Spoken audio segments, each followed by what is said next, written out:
जय हिंद, जय भारत। मैं हूं रीना सुथार और स्वागत है आप सभी का सैनिक न्यूज विद रीना में। देखिए, आज के इस वीडियो में मैं हमारे एक डिफेंस पेंशनर्स की बात करने वाली हूं, जिनकी पेंशन की बेसिक में अच्छी खासी बढ़ोतरी होने जा रही है। और इसी बढ़ी हुई बेसिक के आधार पर अब उनके लाखों रुपए के एरियर का रास्ता भी साफ हो गया है। और यहाँ पर सबसे खास बात यह है कि ये फायदा जो है उन्हें रिटायरमेंट के बाद से ही मिलना था, लेकिन इतने वर्षों तक उन्हें इसकी जानकारी ही नहीं थी। लेकिन अब जब उन्हें सही जानकारी मिली और उन्होंने अपने हक के लिए कार्रवाई शुरू की, तो नतीजा भी सामने आने लगा है। तो आखिर उनकी बेसिक पेंशन इतनी क्यों बढ़ी, कौन सा लाभ उन्हें मिला और रिटायरमेंट से लेकर अब तक उनका लाखों रुपए का एरियर कैसे बन रहा है, इन सभी सवालों का जवाब आज के इस वीडियो के माध्यम से शेयर करूंगी। और इसके साथ साथ आज मैं आपके कमेंट्स में पूछे गए कुछ महत्वपूर्ण सवालों के जवाब भी देने वाली हूँ, इसीलिए वीडियो को अंत तक जरूर से देखिएगा। इस चैनल के माध्यम से जो जानकारी मैं शेयर करती हूँ पसंद आ रही है, यूजफुल लग रही है, तो लाइक और शेयर कर दीजिएगा। इस वीडियो को हाइप करके हर एक कर्मचारी पेंशनर्स तक वीडियो की जानकारी पहुंचाइएगा। आप चाहें तो चैनल को ज्वाइन कर सकते हैं, लेकिन अगर सब्सक्राइब नहीं किया है जल्दी से पहले चैनल को सब्सक्राइब कर लीजिए, नोटिफिकेशन ऑन करिए, फिर वीडियो को देखना कंटिन्यू करिए। तो चलिए ज्यादा देर ना करते हुए आज के इस वीडियो की शुरुआत करती हूँ। और सबसे पहले आप अभी जो ये लेटर देख रहे हैं, ये लेटर जो है रिकॉर्ड ऑफिस की तरफ से इन पेंशनर्स को मिला है। और अब बेहद ही आसान भाषा में समझाती हूँ कि ये पूरा मामला क्या है। तो देखिए, ये मामला हमारे एक डिफेंस पेंशनर्स का है जो वर्ष 2005 में 20 साल और 5 दिन की सेवा पूरी करने के बाद रिटायर हुए थे। उन्हें लंबे समय तक ये जानकारी नहीं थी कि उनकी सेवा और नियमों के आधार पर हवलदार की एसीपी का लाभ उन्हें मिल सकता है। लेकिन सैनिक न्यूज विद रीना चैनल के माध्यम से जब उन्हें इस बारे में जानकारी मिली, तो उन्होंने संबंधित विभाग और इसके साथ साथ रिकॉर्ड को जो है इसको लेकर यानी एसीपी को लेकर कार्रवाई कराई, यानी सीपी ग्राम के माध्यम से कंप्लेन दर्ज कराई। और कार्रवाई के बाद अब उन्हें हवलदार की एसीपी लागू कर दी गई है, यानी जिस लाभ से वे इतने सालों तक वंचित थे वो लाभ अब उन्हें मिलने जा रहा है। और मामला यहीं पर खत्म नहीं हुआ है। एसीपी लागू होने के बाद अब उन्हें रिटायरमेंट से लेकर अब तक का यानी वर्तमान समय तक का जो बकाया अंतर है, इसकी गणना और एरियर की कार्रवाई भी जो है वो शुरू हो गई है। अगर विभागीय गणना के अनुसार उनकी पूरी बकाया राशि के ऊपर अगर एक नजर डालें, तो ये रकम लाखों रुपए तक पहुंच सकती है। और इसके साथ साथ इनके पेंशन में सिर्फ बेसिक में 2037 रुपए के आसपास का जो है फायदा हो रहा है। अब कैसे हो रहा है इसको समझते चलिए। देखिए, अभी आप देख पा रहे हैं ये OROP 3 की टेबल है, ये नायक रैंक की टेबल है, ये हवलदार रैंक की टेबल है। और जैसे कि मैंने शेयर किया कि वो 20 साल की उनकी सर्विस पूरी है, तो अभी क्योंकि वो नायक रैंक से रिटायर थे, एसीपी के लिए कार्रवाई नहीं कराई थी, नायक रैंक की ही इनकी पेंशन आ रही थी। OROP 3 के हिसाब से इनकी बेसिक आ रही थी 22,726 रुपए। अब जब इन्होंने एसीपी को लेकर सीपी ग्राम के माध्यम से बेहद ही आसानी से कार्रवाई करा दी, सब कुछ हो गया, पार्ट टू ऑर्डर वगैरह हो गया, और अब इनका जो एरियर वगैरह है इसकी गणना चल रही है। तो अब हवलदार के तौर पर जब इनको हवलदार की एसीपी मिली और 20 साल हवलदार रैंक की अगर बात करूं, तो 24,763 रुपए, यानी जैसे कि मैंने कहा 2037 रुपए के आसपास का जो फायदा है सीधे सीधा इनको मिलेगा। और ये हुआ है सीपी ग्राम की मदद से। और साथ ही में देखिए, ये मामला एक बार फिर ये बताता है कि डिफेंस पेंशनर्स को अपनी पेंशन, एसीपी, एमएससीपी और दूसरे पेंशन लाभों को लेकर जागरूक रहना बेहद ही जरूरी है। और इस चैनल का उद्देश्य भी यही है कि जो जानकारी हमारे सैनिकों और पेंशनर्स के काम की है वो सही तरीके से उन तक पहुंचाएं, ताकि कोई भी पेंशनर्स अपने हक के लाभ से वंचित ना रहे। तो आज हमने बात की एसीपी और एमएससीपी को लेकर। उम्मीद करती हूँ कि हमारे बहुत सारे ऐसे पेंशनर्स और फैमिली पेंशनर्स जिनको एसीपी या एमएससीपी लागू है लेकिन नहीं मिली है, उनको इसकी जानकारी नहीं है, उस तक ये वीडियो पहुंचाने में आप भी हमारी मदद करेंगे। क्योंकि मेरा जो उद्देश्य है इस चैनल के माध्यम से मैं ये प्रयास भी करती हूँ कि हमारे मतलब सभी पेंशनर्स जो है उन तक एसीपी और एमएससीपी की जानकारी पहुंचे और वो बिना किसी परेशानी के इसको लेकर कार्रवाई करें। और उसमें आप सभी की मुझे मदद चाहिए, तो वीडियो को ज्यादा से ज्यादा शेयर करिएगा, चाहे फेसबुक पर हो चाहे व्हाट्सएप के माध्यम से हो, लेकिन हमारे सभी पेंशनर फैमिली पेंशनर्स तक ये जानकारी पहुंचनी चाहिए। तो चलिए, ये कुछ कमेंट्स थे। अब वीडियो में आगे बढ़ते हुए हम जो है कुछ कमेंट्स देख लेते हैं। चलिए, एक लिख रहे हैं कि मैम नमस्कार, डीएससी सेकंड पेंशन के पीपीओ निकलने की कार्रवाई शुरू हो गई या नहीं, अभी का ताजा अपडेट बताने की कृपया करिए। ये डीएससी से रिटायर थे। तो देखिए, जो कोर्ट केस का मामला था और माननीय सुप्रीम कोर्ट ने हमारे डीएससी के जो पेंशनर्स हैं जिनकी 15 साल की सर्विस कंप्लीट नहीं थी, इनके हक में जो फैसला दिया है कि इनको पेंशन मिलनी चाहिए। तो देखिए, अब इसमें सुप्रीम कोर्ट का फैसला तो आप माननीय सुप्रीम कोर्ट का फैसला तो आपके हक में आ गया है, लेकिन अभी पीपीओ बनना जारी हुआ नहीं, इसकी जानकारी नहीं मिली है। जैसे इसकी कोई अपडेट होगी चैनल के माध्यम से मैं साझा कर दूंगी, लेकिन आप सभी लोग ये काम कर सकते हैं, डीएससी रिकॉर्ड से आप संपर्क करिए ताकि जल्दी से जल्दी इसको लेकर जो है कार्रवाई कर सके, क्योंकि अब माननीय सुप्रीम कोर्ट का आदेश आ गया है, तो अब इसके आगे और कोई भी कार्रवाई बाकी नहीं बचती है। चलिए, अगला कमेंट है। एक लिख रहे हैं कि मैडम 2016 से फरवरी से रिटायरमेंट हो, 2026 में भी 6 पे कमीशन के हिसाब से जो है पैसा भी मिल रहा है, और एरियर बेसिक पेंशन के हिसाब से कितना एरियर बनेगा ये बता दीजिए।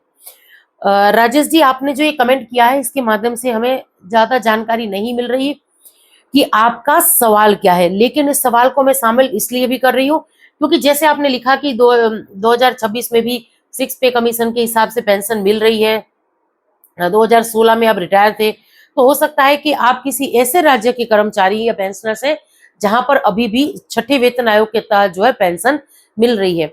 तो आप इसको लेकर क्या पूछना चाहते हैं दोबारा कमेंट करिए, और साथ ही में अपने राज्य का नाम जरूर से लिखिएगा। चलिए, अगला कमेंट है। एक लिख रहे हैं कि मेरे पापा 1984 में ज्वाइन करके 2010 में जो है रिटायर ले लिया है, 26 साल 10 दिन की सर्विस है, अभी बेसिक पेंशन जो है 26,900 है, क्या ये सही बेसिक है? ये बिल्कुल सही बेसिक है। नायब सूबेदार 26 साल सर्विस ओआरओपी 3 की टेबल में जो है यही बेसिक है 26,900, तो ये बेसिक जो है ये बिल्कुल सही है। चलिए, अगला कमेंट देख लेते हैं। एक लिख रहे हैं कि गुड मॉर्निंग मैम, 2022 दिसंबर 31 में रिटायरमेंट हुआ हूँ हवलदार रैंक से, पीएमआर मिलेगा या नहीं इसके लिए बताइए। टोटल सर्विस जो है 18 साल और 28 दिन है।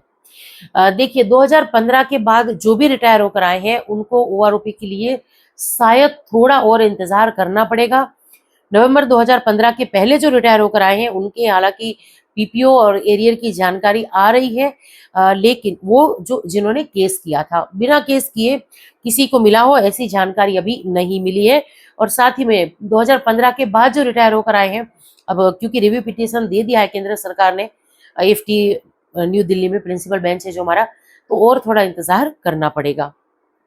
चलिए, अगला कमेंट है। एक लिख रहे हैं कि गुड मॉर्निंग मैम, मैं 2018 में पीएमआर आया हूं, ओआरओपी नहीं मिला, क्या कर सकते हैं? सर, आपके पास दो ही रास्ते हैं, या तो आप केस कर सकते हैं या थोड़ा सा इंतजार कर सकते हैं कि 2015 के बाद वालों के लिए अगर केंद्र सरकार खुद ब खुद ओआरओपी देने के लिए मान जाए तो। हालांकि अभी इसको लेकर कोई सरकारी आदेश नहीं आया, इसलिए ज्यादा बात हम नहीं कर पाएंगे। प्रयास बहुत हो चुके हैं, ओआरओपी 2 के समय से ही लेटर्स वगैरह भी माननीय राष्ट्रपति जी को लिखे गए हैं, लेकिन कोई सही जवाब मतलब संतोषजनक जवाब नहीं मिला। कोई ये जवाब नहीं आया था कि पीएमआर वेटरन्स को भी ओआरओपी देंगे। तो वेट थोड़ा करना पड़ेगा, ये आपका डिसीजन है कि आप वेट करना चाहते हैं या कोर्ट केस का के माध्यम से जो है ओआरओपी लेना चाहते हैं। और पीएमआर का ही दूसरा केस है कि 2015 के बाद वाले पीएमआर को ओआरओपी कब तक मिलेगा। सर, कब तक मिलेगा ये तो हम नहीं कह सकते, क्योंकि थोड़ी देर पहले मैंने जैसे कहा कि रिव्यू पिटीशन केंद्र सरकार ने दायर कर दी है, अभी 25 अगस्त की ही नेक्स्ट डेट है इसी महीने। तो जो भी अपडेट होगी इस चैनल के माध्यम से मैं जरूर से साझा कर दूंगी। चलिए, अगला कमेंट देख लेते हैं। ये भी हमारे पीएमआर वेटरन्स का है। ये लिख रहे हैं कि पीएमआर वालों का क्या हुआ, रिटायरमेंट 24 साल और 9 मंथ और 2 दिन 31 मई 2018 में रिटायर होकर आए हैं। तो देखिए, अभी मैं इसका जवाब दे ही चुकी हूँ कि अभी थोड़ा सा वेट करना पड़ेगा। जो भी 25 अगस्त को सुनवाई के दौरान जो भी डिस्कशन वगैरह होगा, या जो भी डिसीजन आएगा मैं वीडियो के माध्यम से जरूर से शेयर कर दूंगी। चलिए अगला कमेंट देख लेते हैं। एक फैमिली पेंशनर्स लिख रही हैं कि मैम मेरे ये अपने हस्बैंड के बारे में लिख रही हैं कि वो 1999 में रिटायर हुए थे। कोरोना काल में जो 18 महीनों का एरियर वगैरह बना था उसका जो केंद्र सरकार ने भुगतान नहीं किया है, क्या वो हमें मिलेगा या नहीं मिलेगा?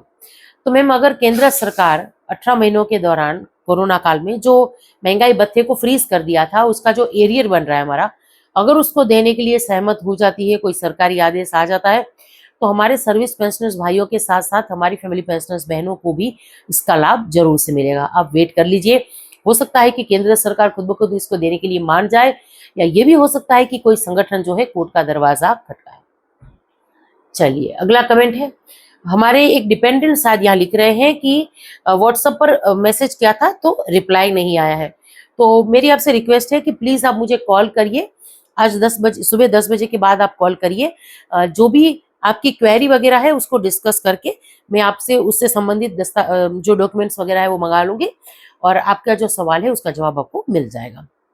चलिए अगला कमेंट है, एक लिख रहे हैं कि मैं ऑनरी लेफ्टिनेंट, इन्होंने अपना नाम वगैरह लिखा है, रिटायर 31 जनवरी 2025, और ये लिख रहे हैं कि जो पेंशनर्स 30 जून 2024 को रिटायर हुए थे उनको OROP 3 में बेसिक पेंशन बढ़ गई।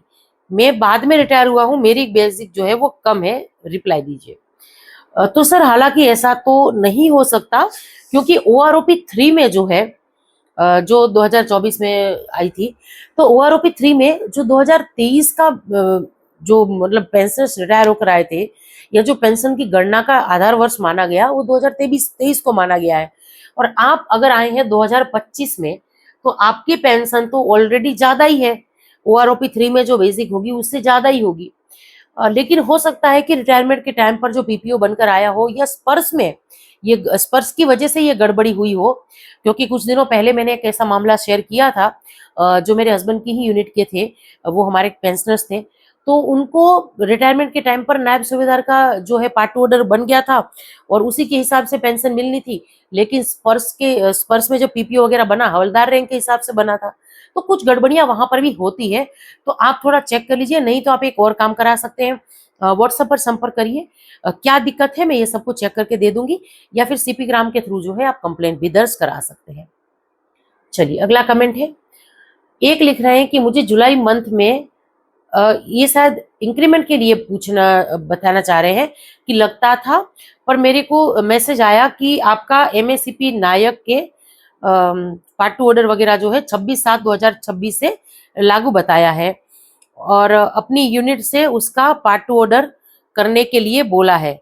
तो क्या मुझे जुलाई मंथ से 2 इंक्रीमेंट मिलेंगे, या ऐसे कुछ करके ये पूछ रहे हैं, DSC से रिटायर है। तो देखिए ऐसा नहीं होता, अगर आप रिटायर होकर आए हैं तो रिटायरमेंट के बाद कोई भी जो है इंक्रीमेंट वगैरह नहीं मिलता है। आपको जो पेंशन है उसमें आपकी जो पेंशन की बेसिक है वो और DR यानी महंगाई राहत यही जुड़ेगी, और अतिरिक्त कोई भी लाभ नहीं मिलता है। चलिए, तो ये कुछ कमेंट्स थे जिसके हमने जवाब देखे, और साथ ही में हमने बात की SCP और MSCP को लेकर कार्रवाई क्यों जरूरी है इसके बारे में, क्योंकि जैसे आपको सही जानकारी मिलेगी आप उसको लेकर कार्रवाई कराएंगे तो खुद ब खुद आपकी ACP या MSCP जो भी आपको लागू है वो मिलेगी, साथ ही में आपकी पेंशन बढ़ेगी और लाखों रुपए का एरियर आपके खातों में आएगा, और वो भी सिर्फ और सिर्फ एक फोन कॉल से, जो आपको CP ग्राम को करनी है 1800111960, इस नंबर पे कॉल करके कार्रवाई करनी है। और आज जब मैं ये बात शेयर कर रही हूँ तो एक और बात शेयर कर दूं कि एक नई बात मेरे ध्यान में आई है। मुझे कल ही एक डिपेंडेंट ने कॉल कर कहा कि मैम हमने आपके वीडियोस में जो है CP ग्राम के बारे में जाना और इसके साथ साथ ACP MSCP के बारे में जाना, तो जब मेरे पिताजी के लिए हमने इसको लेकर कार्रवाई कराई, यानी कि इनके पिताजी अभी हैं सर्विस पेंशनर्स आ रही है इनके पिताजी की, तो जब SCP इनको लागू थी पिताजी को, तो इसको लेकर जब कार्रवाई कराई तो CP ग्राम के माध्यम से बेहद ही आसान तरीके से कार्रवाई हो गई, और अब जल्दी ही ये पैसा जो है हमारे खातों में आ जाएगा। तो बहुत सारे ऐसे पेंशनर्स होंगे या फैमिली पेंशनर्स होंगे या डिपेंडेंट होंगे जिन्होंने CP ग्राम की मदद ली है अपने पेंशन संबंधित सवालों को सॉल्व करने के लिए। अगर आपने भी CP ग्राम पर कॉल किया है और आपका एक्सपीरियंस कैसा रहा है, कमेंट्स के माध्यम से जरूर से शेयर करिएगा। आप सभी के कमेंट्स का मुझे इंतजार रहेगा। और कल के वीडियो में जो मैंने कहा था कि आप क्या सोचते हैं कि फिटमेंट फैक्टर कितना रहना चाहिए, तो उस पर मुझे बहुत सारे कमेंट्स आए हैं, और जहां ज्यादातर पेंशनर्स का कहना है कि मैं महंगाई भत्ते को देखते हुए 1.92 से लेकर 2.0 तक का फिटमेंट फैक्टर रहेगा, वहीं पर कुछ पेंशनर्स या फैमिली पेंशनर्स ऐसा भी कह रहे हैं कि कर्मचारी संगठन जो मांग रहे हैं 3.833, इससे कम फिटमेंट फैक्टर नहीं होना चाहिए।